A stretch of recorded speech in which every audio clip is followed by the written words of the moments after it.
So I'll start off by introducing myself. My name is Wes Lipschultz, and I'm actually responsible for student services in the School of Computing and Information, or SCI as it's called. SCI is simply the academic entity administratively responsible for the online Master of Data Science degree. So I'm one of the folks that should herald it to you. And with me, I have my colleague, Dr. Lee, who will introduce himself next. Hi, my name is Adam Lee. I'm a professor of computer science. I'm the executive associate dean here at the School of Computing and Information. Amongst other things, I work with all of our faculty, staff, and students to oversee and ensure the quality of our academic offerings. And I'm really excited to talk with all of you today. Thanks, Adam. Yes, Adam and I are administrators who are very engaged with students. And so that's why we're leading this session. But let me get you a little bit more into what we're going to cover today. So what's interesting is this is more than just a walkthrough of the Master of Data Science. We've got actually two pieces to this. One is the first part. For the first half hour or so, we're going to have three amazing women at Pitt. Rosta Farzan, associate professor and associate dean for diversity, equity, inclusion in SCI. Dr. Nalyn, our associate professor of research and academic director at the University of Pittsburgh Institute for Cyber Law, Policy, and Security. And last, we have Nalyn Siripong, data scientist at Pitt IT. And they're basically going to talk with you about the really creative and innovative ways in which data shapes both research and operations at Pitt, and how this can apply to what this degree is all about. So we're hearing sort of firsthand this content that you're going to be introduced to and how it really shapes so much at Pitt and essentially throughout society. And then in the second part, we're going to give you an overview of that master's degree, the MDS, tell you a little bit about what part of what makes it special is the performance-based admissions pathway, the way you get into the program, then a little bit about the 10 courses you need to take to complete it, the fantastic price we have, the total tuition of $15,000. And then if you're interested and you're ready to make that step, we'll tell you how to get started, and then we'll give you a chance to ask some questions and we'll answer them. So this is really meant to inform you about what we're all about so you can make a decision on this journey that we're offering to you. Okay, but before we do that, one of the things that will happen with this is that you're going to, if you choose to do it, your mission, should you choose to accept it, would be to be back in the classroom. And that, in this case, it's virtual. But we have a question for you. When was the last time you were in a classroom, whether virtual or in person or both? Now, see, this is, just so you know, this is coming up as a poll. We'd like to see the folks in the audience answer this. And once they've answered this question, we're going to share the results with you before going forward so you can know what kind of company you're in right now with the folks that are interested in this degree. How long's it been? So if you take a moment to answer that question, we will then share those results with you and then move on. I feel like I should have a game show timer for this, but we'll just give it a minute or two and see what happens.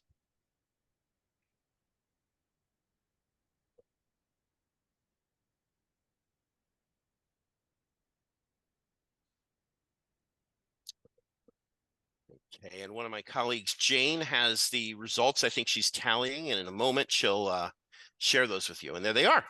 Okay. So, see, this is interesting. So no matter whether you're just fresh out of the classroom, you just came from another degree, or you're out for a couple years, or it's been a long time, the upshot here is that you're in good company. We have a spread of everyone interested in this degree, whether you just were here or you're here in the classroom a long time ago. So no matter what, you're in good company. And with that, speaking of good company, I'm going to turn the floor back over to Dr. Lee so that he can introduce our panelists and you can learn more from the amazing experts that we have with us today. So thank you.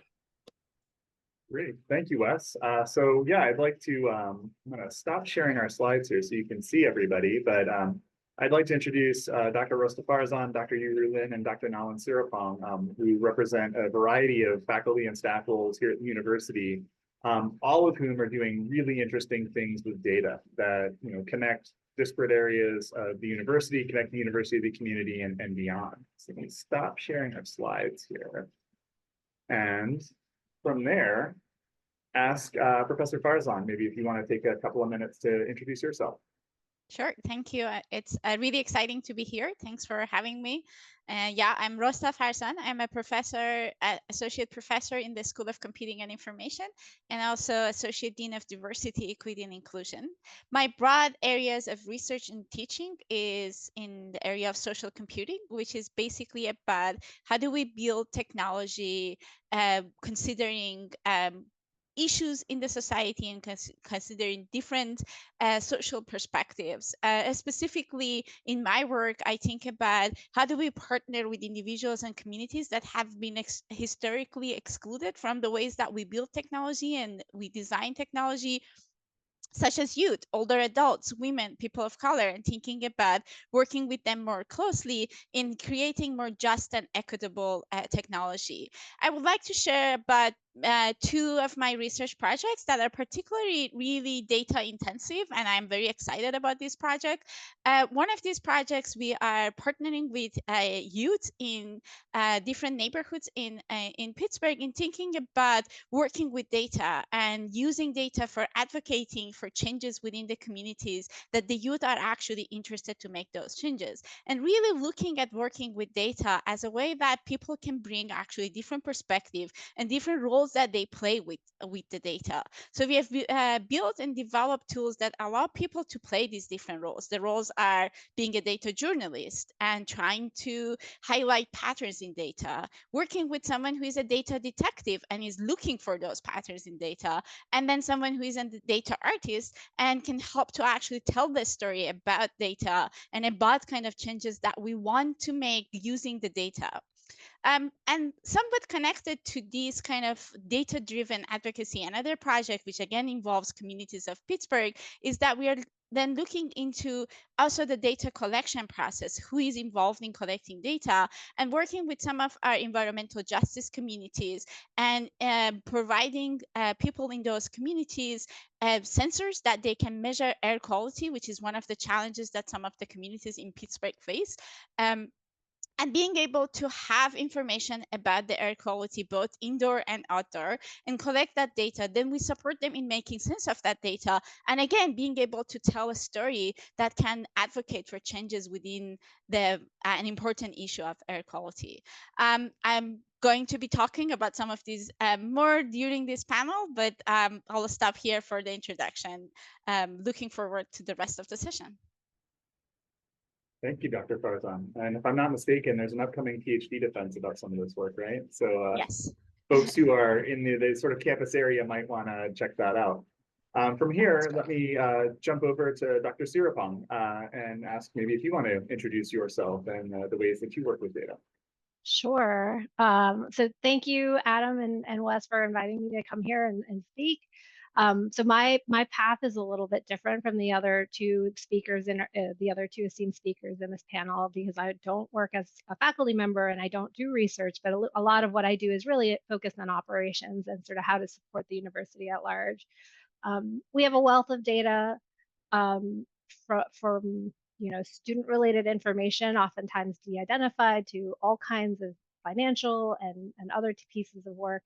A lot of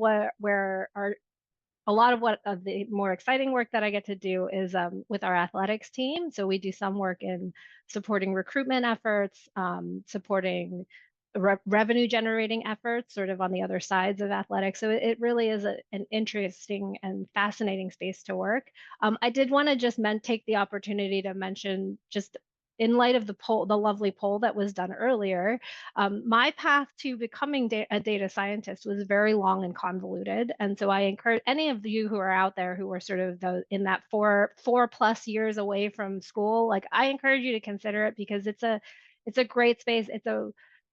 Having work experience and having sort of insight on that other side of what you're doing in the work is a great way to sort of match up what you're doing and apply what you're doing and what you're learning in these programs to really like everything that you do in life. And that's really what I feel like we do here at as a data scientist in the University of Pittsburgh. So I work with a lot of analysts, but we also work with a lot of business units to sort of understand what are your needs, where are you going, what are you trying to understand, and really sort of translating all of that into sort of tools that can be used, whether they're machine learning tools to do predictive modeling or simply tools that automate a lot of processes that maybe were once manual to support people and open up time and time so that they have more interest to pursue external interest, to really focus on other pieces of their work that are important and more time consuming or could improve quality just simply by sort of reducing manual efforts and things in that space. So the data that we do is, as Adam said, disparate. It's all over the place, and it's sort of exciting. We don't get to do the sort of fun, cutting edge research work that the other two professors on this call do, and I think is absolutely interesting, absolutely necessary. We're fortunate to be here at the University of Pittsburgh so that I get to leverage all of their work and speak to these lovely people, but also get to do something that sort of is a little bit more implementation around that space. Thanks again. I wouldn't discount the cutting edgeness of what you get to do, right? I think, so I've heard about some of the projects with athletics that are really, really interesting. And I know you've worked with the data and academic records folks in our school to sort of completely change the way that we deal with student records and graduation certification and lots of the things that were previously super manually intensive. So I think there's a lot of cutting edge happening, even if it is, if it's not research, it can still be very, very exciting. All right, lastly, let me introduce Dr. Lynn. All right, thanks. Thanks, Adam. Thanks for having me. It's very excited to be here. My name is Nalyn. I'm an associate professor in the School of Computing and Information. And I'm also the research director of the Institute for Cyber Law, Policy and Security, aka Pitt Cyber. So my area of research and teaching is in data science, and especially computational social science. It's a relatively new area which use computational methodology to understand people's behavior and thinking, and understand the complex social system where the thinking and behavior were situated. So my research mainly involved designing data-driven analytical approach to study human social and political behaviors as part of the social information ecosystem. So broadly, my research and my students' research will be concerned about how information is created and disseminated through these online social technical systems, and how this information exacerbate the polarization and biases in our society. So the research that I've been doing in recent years mainly covers two areas.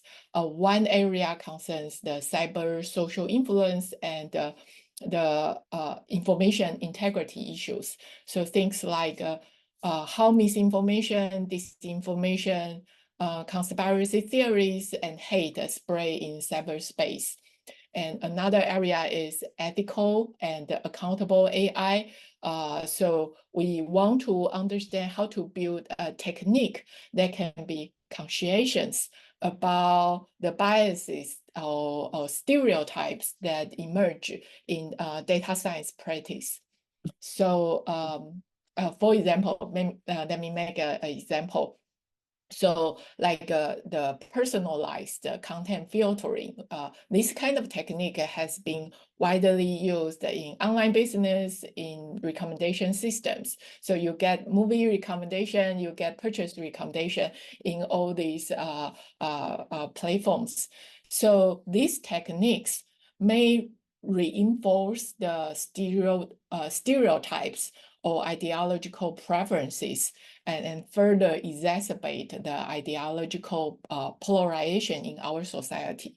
So instead of being manipulated by AI, how do we leverage big data and AI to mitigate these biases, system-induced biases and stereotypes? So in terms of connection, here in Pitt, we have lots of people that are working on this leveraging AI in different areas, such as in healthcare. The AI has been used to improve diagnosis or treatment recommendation. And like Nalyn said, in education, they can be used in providing personalized educational materials and recommendation to students. And so we have been working on people and researchers across Pitt, and then try to understand the use and misuse of AI in all these areas. So I will first stop here, and I could talk more later. Great, thank you all for the introductions. And I did want to point out one more thing, that not only are these folks also doing just really, really great work that's, you know, connecting across campus and to other communities, they've also been involved in the development of our Master in Data Science. So Professor Lin was very involved in the creation of the proposal and the curriculum and course syllabi that led to this degree. Professor Farzan is going to be developing the information visualization course that you'll take should you choose to pursue the degree. And Dr. Siripong and some of her colleagues from athletics and Pitt IT actually helped us, you know, red team the curriculum a little bit and help us make sure we were identifying, you know, areas of expertise and skills that will help place people in jobs in this space. So with that, I've got a couple of questions for you all that I was kind of hoping we could have for a discussion. First off, you guys all touched upon diverse ways in which data is increasingly involved in decision-making processes, right? On the surface, reasoning from data seems like a good thing. Where do we need to be careful? Are there situations where things can go wrong in addition to going right? So I want to jump in because I do think that, and I've mentioned this previously with some of the people on this call, but there are so many places where data can go wrong, right? And I think that both Dr. Farzan and Dr. Lin sort of, their research about across much of the university looks at a lot of this stuff. It's always on the sort of, it's always a part of anything that you do. But because a lot of what we do is sort of build machine learning models that end up being deployed and implemented into operations, a huge part of what we do is really training people to understand what the model is telling you and understand that the model is not the answer, right? Like it's more about how you use the data that the model is providing to you and understanding uncertainty around that model and understanding the limits rather than sort of just taking it. The danger is always that somebody just takes it at face value, right? So we have to understand that when a model gives you a score or a recommendation about a given person, element, whatever it might be, that there's always a good chance that that model is completely wrong. So you can't go in with this sort of preconceived notion that this is what the model's telling me and therefore it must be the truth. So that's something that definitely is really critical and underpinning to, I think, a lot of any data science project or any data scientist role. Thanks. Yeah, I'm happy to add to that, yes, how the models and data is interpreted is part of like what can go wrong. And in my work, we're also very interested to know where the data comes from. So there are a lot of decisions that are made using data, and there are decisions made about different groups of people. And not always these groups of people actually have an input in what data is being collected about them or how to make sense of that data. So some of the things that Nalyn, you talked about in terms of interpreting the data, what is important is to have the right people actually supporting that interpretation of data, which is data about them. So this is why it's important to think about how do we increase access to having more control over the data, being a steward of the data that is actually being collected about us. So that's why I'm interested in working with different groups in thinking about how do we make sure that they are included in what data is collected about them, what data is collected about their communities, and who makes sense of that data, who is the person who is telling the story about their data. So I think that's one of the places, making sure that the data is as good as the data. So it's never going to be better than what actually is in the data. And as much as the early on kind of vision was that data is very objective, we all know that data is very subjective. And I think Dr. Lin, she's going to talk about that. A lot of her work actually gets to that. And so like really understanding that then if data is subjective, we really want to have different perspectives to be represented in data.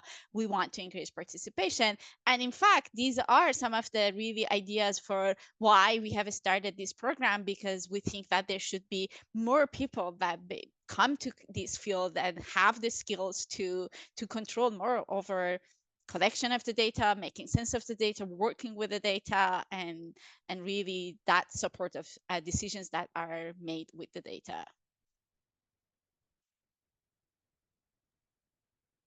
So perhaps let me add a few points from my point of view and from my research.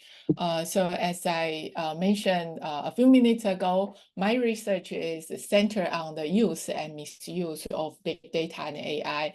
So one is about misinformation and disinformation in digital platforms. So let me distinguish these two terms first. So misinformation is the false and inaccurate information that is unintentionally spread. And the disinformation is false and inaccurate information that is intentionally spread to deceive people. So big data and machine learning tools can be used to spread and amplify these misinformation and disinformation. For example, they can use to target specific groups and tailor their interests. They can be used to personalized, generate personalized content and make it more appealing to certain kinds of people based on the behavioral analysis. And this could increase the chance that people will spread them and believe the misinformation and disinformation. And also, they can be used to automate this spreading process. Like the most famous example is in 2016, the US presidential election, right? The Russia troll, they use lots of bots to and use big data to target American voters with this tailored message, and that have a bad consequence and outcome. And they can sway the outcome of our election. So it has harmful consequences to our democracy and our society.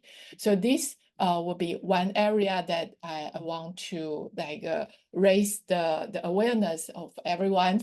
The other area that my research can resonate is the ethical use of AI.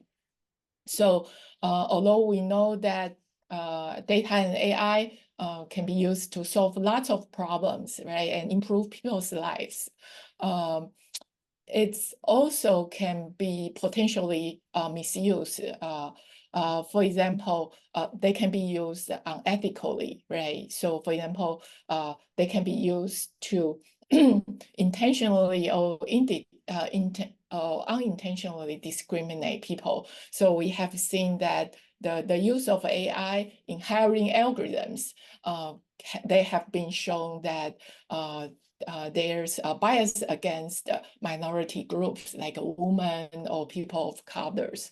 And when we use this AI, that's unavoidable algorithmic biases.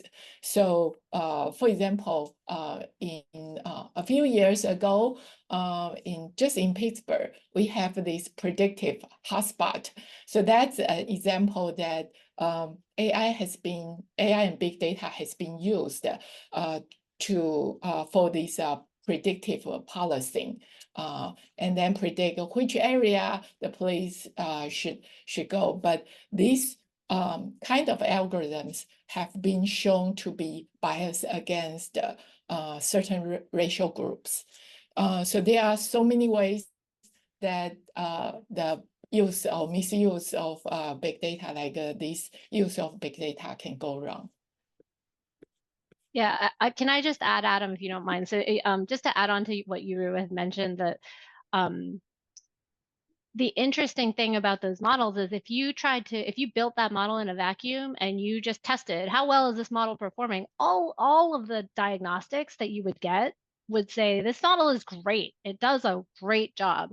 The things that we're talking about are these sort of external measures that you can't see until you really start to think about sort of beyond the sort of impacts of because, for example, the hiring algorithm, are you hiring good people? sure, you're hiring good people, but you're doing it at the exclusion of other people who are very talented. So these biases that we're talking about, and even to tie it back to what Rosta was saying, it's like it's all because of who's being captured, how are they being captured, how have we selected data into that model, and how has data been, even how have we written down the data itself, right? How have we captured that data? And maybe how is our method of capturing the data perhaps biased what the model is how the model is interpreting that information. So there are just so many pieces of understanding how this data, and the more data we get, the more we think we're going to do better at it. But perhaps the more sort of we're missing as well. Yeah, no, I think you all are touching on, an interesting theme that I'm seeing here is that the human element's important. And so I'm kind of curious, maybe if we could, have a couple of quick thoughts on, what do you see as sort of one of the key elements of the human side of data science, and how does education and data science fundamentals help people make more informed decisions? I'm happy to get started, as I think a lot of my work, and I see some questions in the chat related to generally connection between HCI, human computer interaction, and data science, or social computing and data science. I'll try to include an answer to those questions in my response as well. So it's data is generated by people, and so that's the role of human in all of the ways that we think about data is pretty essential. And so in as I mentioned earlier in my work, then we think about how do we best facilitate that engagement, whether that engagement is to help people by providing, for example, sensors that they can actually collect the data and they play a active role in collection of the data, or by thinking about, so which is very relevant to research in social computing and in human computer interaction and courses that we teach, how do we build tools that make it easier for people to work with data. Data is messy. A lot of times, even simple data that we collect, unless we have ways of actually supporting better processing of the data, it's hard for people to actually do something with. Very quickly, we have a lot of data. So that's so a lot of the HCI and social computing work thinks about how do we build better tools in supporting people to be able to both interact with some of the models that Nalyn and Yuru were talking about. So these models are also complex. How can we work in fact, Yuru and I right now are working on a project thinking about these problems of how do we build this interface. So I think it's every process from the data collection. If we think about really data science from the collection until kind of we tell those stories, it involves different engagement of different groups of people. And we think about both what is the right curriculum, what are the courses that people need to take to understand, but also what are the technology that we can build to facilitate this process as well. Yeah, and I would just add from the other side of what Rose, there's the data collection piece, and that's all that's all humans that we're collecting data about, and the manner in which we collect that data. And then from the modeling side, are you asking the right question? Are we trying to answer a question that's truly answerable with data, first of all? Do we even have information that can get us to a good place?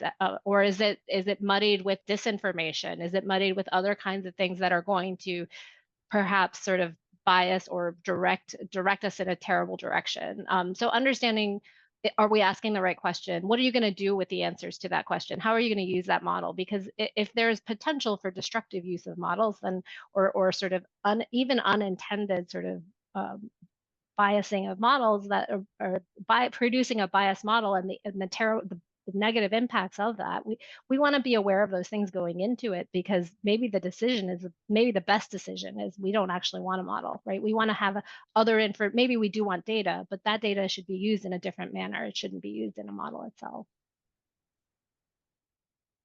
And I think it's important that everyone be aware of the potential use and misuse of big data, and how this use of big data and the AI tools can change and can influence their life.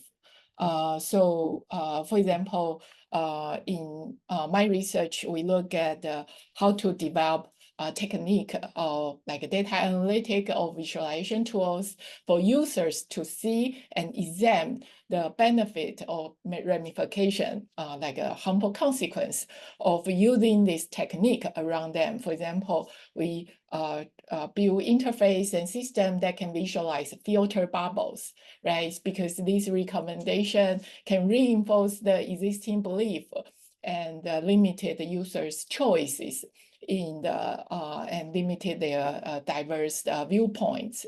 So we try to visualize and help people to see this problem. And we also try to mitigate the bias, algorithmic biases that are perpetuated from the training data set. So try to disclose this unfair and discriminatory use of AI tools.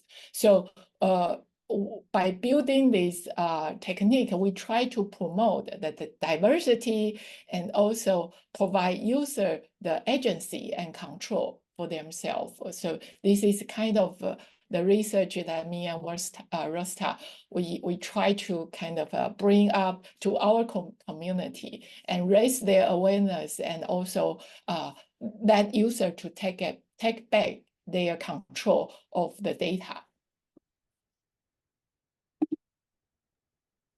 Great. I feel like we could keep talking all day long. Maybe I'll put out just one more question that sort of touches on some of the things in the chat as well. But how do you think the increasing prevalence of generative AI will change the role of humans in data science? And will an understanding of data science fundamentals still be of value in the future? It's a big unknown, so, but I'd be interested in hearing your perspectives.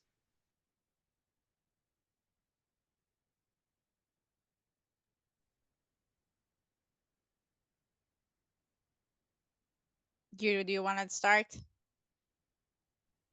Okay, I can start. So I think, of course, the generative AI has become very powerful, and it can be used in lots of ways to help to enhance data science processes. It can be used to help write more robust programs or codes and help clean up noises in the training data set, identify the relevant information, and then find useful features to optimize the prediction accuracy. But the current AI, current state of the art of the AI building, they have their limitation, right? So they were very good in picking useful signals for optimizing prediction, but they might not be the signals that we want. For example, I think recently there were research teams that shows that when they look at the COVID-19 diagnosis, the AI's prediction only works for one particular hospital, simply because there's like a spatial text printing on the CT image of COVID test negative patient. So because of this peculiarity happen in training data set, AI is picking nonsense signals, and they think having this spatial text outside your lung is good signal for diagnosis, which totally doesn't make sense. So AI has lots of blind spots. So I would say like until the AI can understand the world as human do, I think it's still too early to completely trust the AI for making decisions.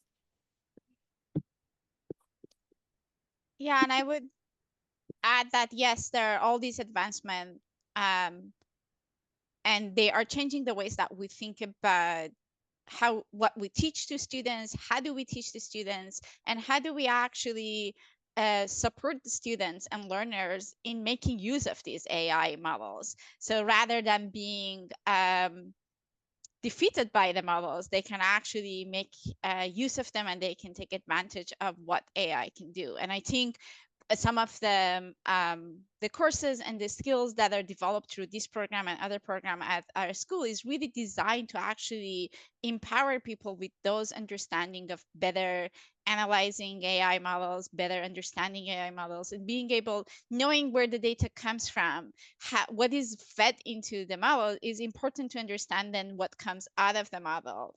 And so while I think that we can't deny that the advancement in AI is an important advancement and it's changing the way that things work, at the same time, it's still there is a lot of need for human involvement in working with those models, and the models are also built by people. It's not like that they are built by themselves. So and this is kind of the role that we play in the whole kind of ecosystem of these AI models and people and data.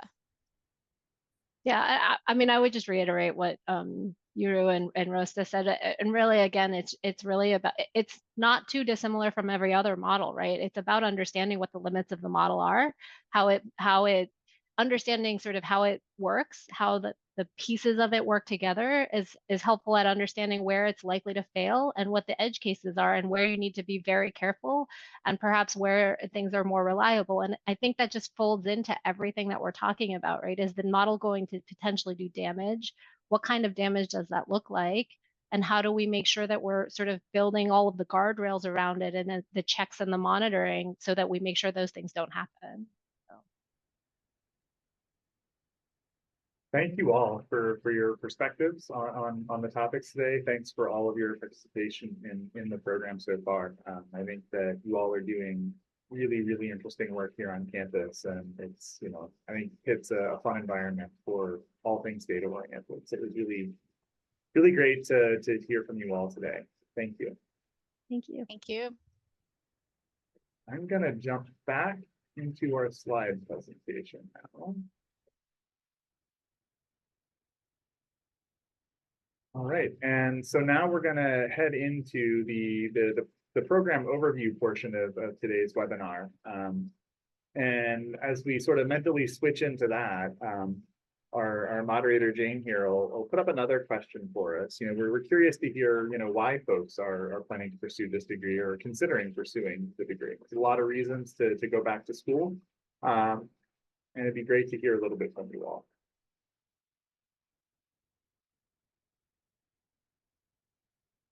It'll take just a minute for these to come in.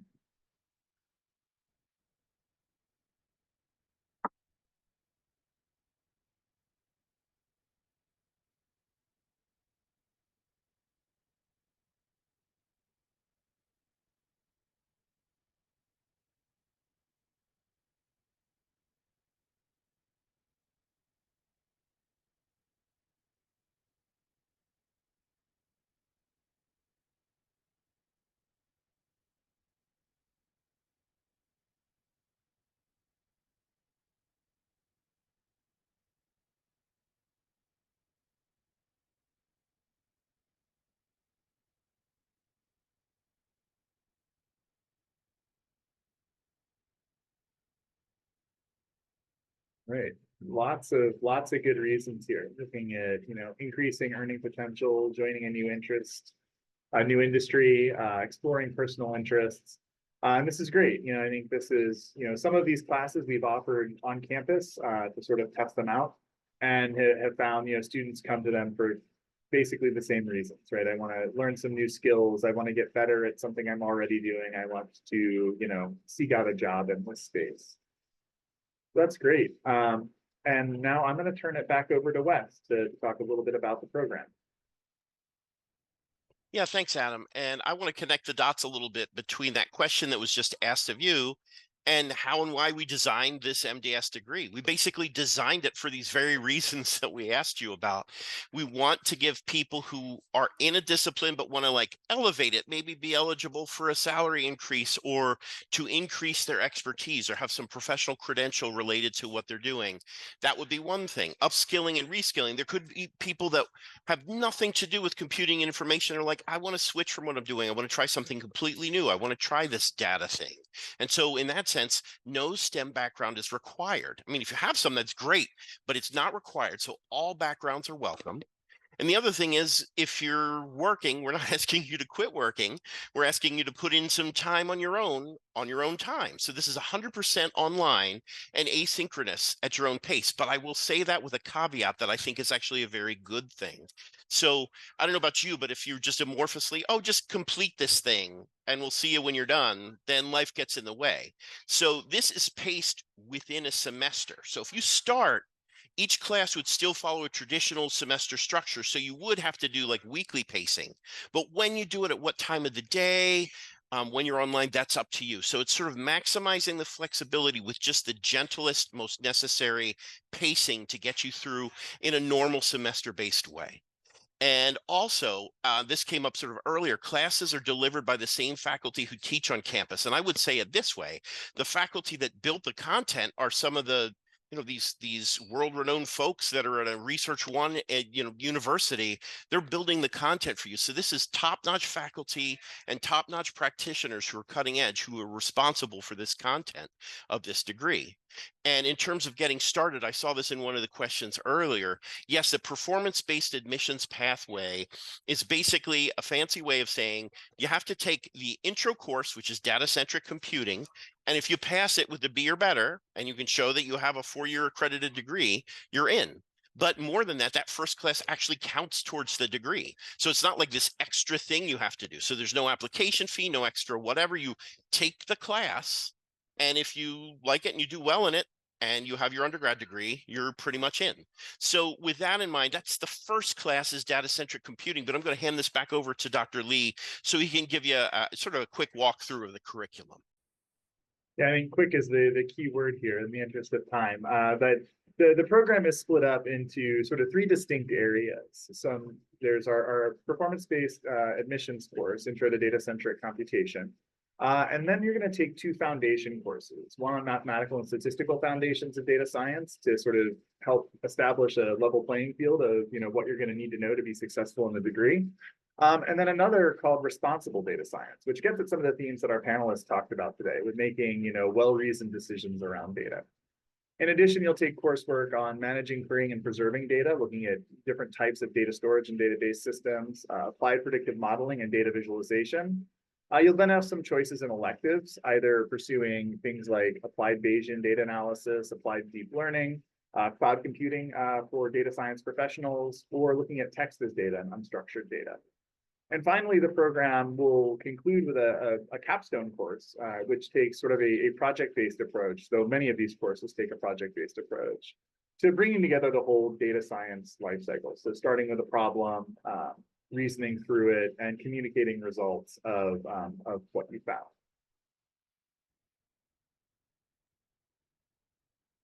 Okay, so I'll jump back in a little bit to revisit that PBA or performance-based admissions class. I know I said that's the entry point, but I think that's what makes this program so special and so unique, is that this is your pathway. You don't have to worry about anything else. It's like, am I applying? Am I good enough? Just do it. And if you like it and you're good at it, you're pretty much in, assuming you have that undergrad degree. So basically, you're completing and passing a 3-credit master's course, data-centric computing, with a minimum grade of B or better. And that, coupled with verifying that you in fact do have a master or do have an undergrad degree, a 4-year bachelor's from a US accredited institution or an equivalent. And if you're an international student, you would need to have your international transcript evaluated and proof of English proficiency. And you have those things and you're in. And also, not only that, when I say try it out, I know that that can be a scary prospect to some people. If you've been, particularly those that said, I've been out of school 10 years plus, can I do this? What's it like to be in the classroom again? It's not a scary thing. We have sort of a safe way to do this. You can say you want to do it. You can access open content on Coursera that's actual course content before you're committing, before the class actually starts, to essentially try before you buy. So part of the content of the actual course is available for free.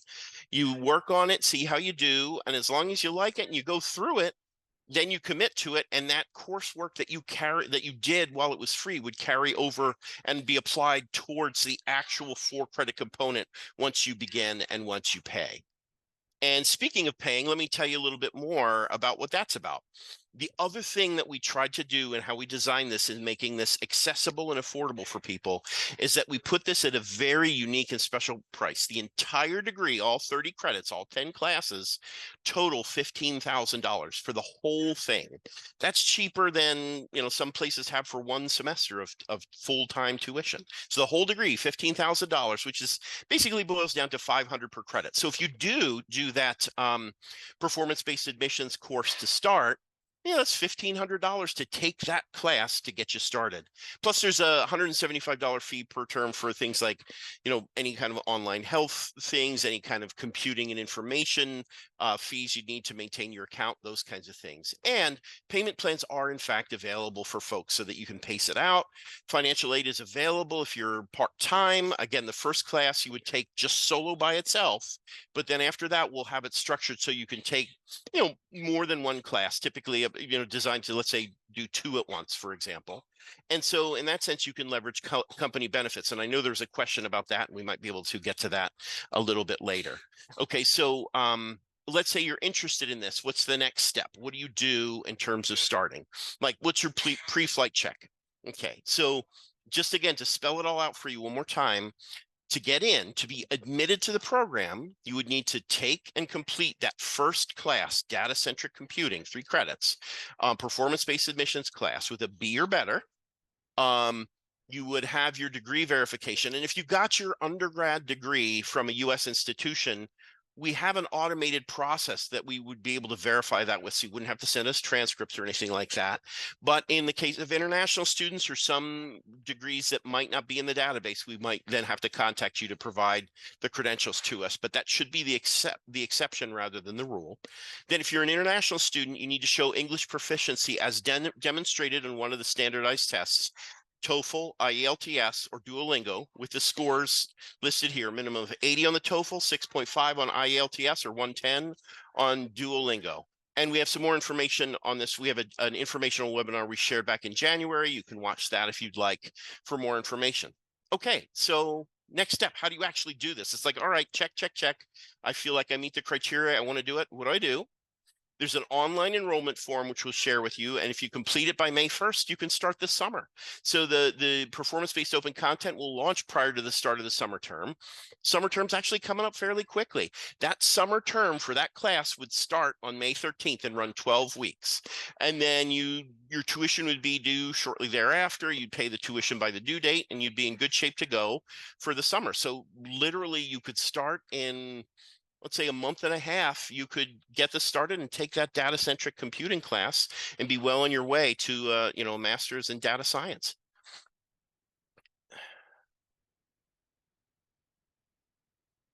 So, yeah, so I'll turn this back to Adam. Yeah. We want to leave some time for the questions here, but I wanted to just summarize a couple of key takeaways before we move on. So, you know, what are our requirements? You know, we're not using a traditional application, so you don't need to worry about letters of recommendations or SAT or GRE scores or anything like this. The performance-based admissions course is your admissions pathway. We do need to verify an earned bachelor's degree, but like Wes said, hopefully we don't need to sort of track down too much in the way of formal transcripts to do that. International students, you will need to provide your transcripts and English proficiency results. But importantly, this degree is designed not to require a STEM background. So, you know, succeeding in that performance-based pathway, and then providing, you know, the foundations and mathematical statistical foundations course and responsible data science course will set you up for success in future parts of the curriculum. In terms of tuition, you know, we meant to make this affordable, to make it as widely accessible as we could. Payment plans are available. Depending on your enrollment, you might be eligible for federal aid. And many employers do offer tuition benefits that could, depending on your completion timeline, cover most of the cost of this degree. And so with that, I think we want to jump to some of the questions that you all had in the degree. Yeah, and Adam, I'll jump in here if you want. What we can do is I still see some, I know that there's some questions that are being answered individually and some that might be best for us to answer live. So I'll see there's 13 open questions. I'll start with the first one. I think I can answer that one. It's, when can we expect to get access to the pathway course for the next term admission? So let me say that in 2 ways. One is the next term is the summer. That's the one that starts on May 13th. You can get access to that basically, like you would sign up and register, and then once you're registered, the content would become available shortly before the term begins. And then for the fall, that would be the next entry point for the performance-based admissions data-centric class. And sometime during the summer, we would open that up so that you'd be able to register and get yourself started so that you can take that if you'd rather start that performance-based class in the fall. Okay, let's see, the next one might be one that might be better answered by Adam. It's about math, I think. Okay, so yeah, there's a question here about how, math heavy data science is. So yeah, data science is based on data, based on statistics, and some math is involved. This is a professional master's degree, not an academic master's degree. And so the goal here is that you'll need to know enough math and enough statistics to make informed decisions about the models that you build and how you apply these techniques. That said, that it's not the expectation that you'll come out of here, developing the next big breakthrough in, machine learning, right? So the level of math sophistication is tuned accordingly. So it's meant to be accessible to those who are interested in the area, but may not have, undergraduate degrees in math, computer science, statistics, things like this. There's a related question I wanted to ask, or I wanted to answer, was looking at, upon successful completion of this degree, is this a pathway for people who might want to go the academic route and complete a PhD? And I think it sort of depends on what your PhD is in, right? So again, this is a professional degree meant to give you the skills to work with data, not necessarily to be a pathway into a PhD in computer science, for instance, right? But for instance, if your undergraduate degree is in chemistry and you want to do something in computational chemistry, perhaps this skill set would be useful in sort of applying data science concepts to another discipline. Yeah, I can take a couple more, Adam, as well. Somebody asked if there's going to be more detailed a syllabus or curriculum released before the course starts in May. We can do you one better in the sense that first class, that's what the open content will be. I think that's going to drop maybe in late April or something like that, at least a couple weeks before the class itself begins. You're going to be able to actually explore the content in more depth so you can get really a feel for where that's at. Like when we say you don't have to have a STEM background, you'll be able to live that by trying that open content and seeing what you think of it and getting yourself introduced to it. And then similarly, I think before some of the other classes start, once they're there, we'll start to give you more details about the classes as the degree itself unfolds. Regarding orientation, that also probably mid to late April. I think that would be when that would drop. Just to be safe, I'll say that it, in a couple of weeks that'll come out, and that's online. In that sense, it's really nice because it's essentially a mini course in Coursera. So it helps you get familiar with the content. You learn what you need to do to get around. And then that is the prerequisite to starting the performance-based admissions class, is this mini course on Coursera itself that orients you to the platform, the program, the people, the policies, and all the other P words like that. A list of minimum required computer specs to complete the degree. Honestly, any modern computer, we're not trying to have a high barrier of entry for that. Mac, PC, laptop, desktop, any kind of thing. I think in that sense, there's not any expectations of a high-powered computer. Adam, if you have anything to add to that, that's fine. But I think that's the basics. That's the basics. Okay. Let me see here. I can jump in. While we answer a couple more questions, I'm just going to put up another slide with some links that maybe you want to write down or explore either now or later on. So let's see here. The max number of credits a student can take per semester is a question that we do get periodically. And so these courses for the degree are going to be rolled out in a phased manner. And so in some sense, you're just going to be capped based on how many courses are available. In the first term, everybody will take just the performance-based admissions course, so that 1 3-credit course. And then in future terms, the expectation is people could take 1, 2, or potentially even 3 courses. But I do want to caution that these are full graduate courses, right? And if you're working beyond a 2-course load, might be a lot to squeeze into an already busy life. As to whether it's possible to complete the program in 12 months as a full-time student, it is not currently possible to do that. We're going to be, as I said, deploying these courses in a phased manner. And so it will take a minimum of 20 months to get through. All right. I understand that we have a participant that would like to ask a live question, so I'd take a pause and see if we can give that person the chance to ask that live question.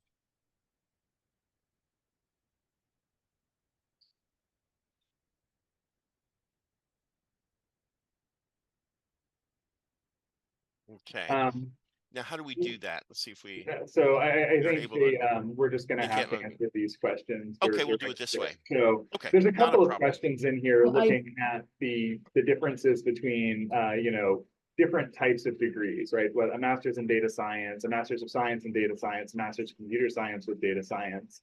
And these are really specific questions to go through with employers, right? So every degree is different. But you know, as I said, when I alluded to this earlier in the panel, when we were building out this degree, we did a lot of consultation with corporate partners that we have here at the university, internal stakeholders here, making sure that this curriculum was going to, you know, have people prepared to enter the workforce. Okay, I'm told that the person who wanted to ask the question is able to unmute now. So I'll give that person a chance to ask their question. Oh, they aren't. They are not still able to unmute. Okay, sorry about that. It might be a default setting in here, so I apologize for that. Hopefully they're in the questions here that we may be able to ask, or we might be able to ask or answer them offline after this is over. But I see a theme also that I'd like to weave through some of these questions. Some of the folks have been asking about getting a taste of content on Coursera, or is there anything you can do to prepare for the performance-based admissions class? And I will say this, that when you sign up for this program, it actually opens up an array of Coursera open access content to you as well by being a Pitt student in this program. And there are all sorts of not for credit classes that you can try just to sort of, you know, again, if you've been out of school for a while, to like wet your whistle and get that momentum going again. But I want to give you a caveat. We understand that many of you would not have been in the classroom for a while, so we'll be able to work with you to build yourself back up to speed. So some of these courses you could do, for example, you could take a class on statistics or an intro to programming class that's free on Coursera to try to prepare you. But like, for example, there's some intro to programming classes that are 20 hours worth of work, and they're pretty intense, even though they're not for credit. So you don't have to do that, but if you want to try that, you can. But I just want to say that some of those classes, we're not controlling the pace of that open content. And if it seems pretty intense, you don't need to worry. That's not going to be the same level in, you know, that we have in our program. We're not trying to make it intense to start. We're trying to make it where we can familiarize yourself with what you need to know to succeed in this program. So we will pace our content accordingly. We don't expect you to prepare at all for it. You can just jump right in. But if you want to flex your academic muscles, you can try a lot of that open content. And let's see if there's any others that we haven't hit yet that would be good to do. We talked about the max credits, non-STEM background, route to PhD. Oh, programs teaching faculty. Adam, my understanding is that that's sort of each term there would be faculty that would be posted. And so you'd learn before the term starts who the instructor is. So that's kind of as you go. Is that correct? Yep, that is correct. I see a question in here about whether we should, you know, start the program in the summer if we're planning to take a summer break. And, you know, my recommendation would be that I would wait until you're able to work on it uninterrupted, just to be sure that, you know, we're not falling behind or anything like this. It's, you know, certainly possible, but, you know, I think I personally find value in being able to disconnect during a break, and, you know, maybe considering starting in the fall would be a better option there. Okay, we also have a question about TOEFL scores. And so people that want to provide proof that they have the English language proficiency. Yeah, if you have the official letter, you send the scores to the university, either one of those would work. But however, what we'll do is basically the flow of this will be that Once you start the performance-based class and you register and you begin and you pay your tuition, and we know that you are a student in our program, that triggers for us sort of the next steps. We'll provide you with exact details on what we need and when we need it by to verify your TOEFL score. So you don't even need to worry about that to start. You can just get started on the open content, get the class going, and then we reach out to you and let you know what we need from you. And then operational question, on which day will the summer semester end? So again, it starts on May 13th. It's a 12-week session, and I believe that means I'm not doing the math exact in my head, but I think it's like pretty much the beginning of August is actually when the last day of classes is for that 12-week term. Yeah, I don't have that date off the top of my head, but we're following Pitt's published academic calendar. Yeah. So those dates are out there. Mm-hmm. Okay, so we're getting an answer. We are yep, at time. Mm-hmm. So I wanted to thank everybody for the great questions. I hope that you learned something about the program. And do feel free to reach out to the email address on the screen right now if you have additional questions that you'd like to get answers to in the coming weeks. We hope that we get to meet some of you in the near term. Yeah, and thanks for the time. We were so excited to share this program with you. It's a really great one, and we look forward to meeting you in the future.